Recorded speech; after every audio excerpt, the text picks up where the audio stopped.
Copper October month வாங்கி அந்த மாசத்துல செல் பண்ணணுமா, இதுக்கு டாக்ஸ் என்ன சார் அப்படின்னு கேட்டிருக்காங்க. ஷேர்ஸ்லையும் சரி கமாடிட்டிஸ்லையும் சரி, நீங்கள் கமாடிட்டி வந்து பொதுவாக டெலிவரி எடுக்க முடியாது.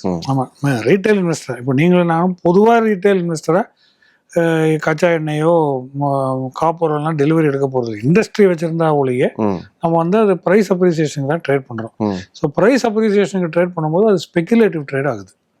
அதோட கிளாசிஃபிகேஷன் டேக்ஸில் வந்து ஸ்பெகுலேட்டிவ் பிஸ்னஸ் இன்கம்னு கிளாசிஃபைடு. இதில் வந்து நம்ம ஸ்டாக்ஸில் வந்து 365 டேஸுக்கு மேற்பட்டு அந்த பங்குகளை வைத்து நீங்கள் விற்றுருந்தால் லாங் டேர்ம் கேபிட்டல் கெயின் சொல்லுவாங்க.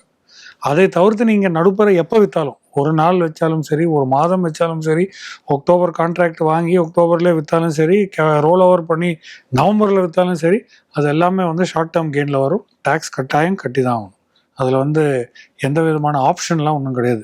நான் கமாடிட்டி 100% அந்த கேட்டகரியில் தான் வரும். ஏன்னா நம்ம டெலிவரி எடுக்க போகிறதில்ல. ஸோ அதில் லாங் டேர்ம் என்ற பாசிபிலிட்டி வந்து ரொம்ப குறைவு. Okay, so 100% takes. ஓகே.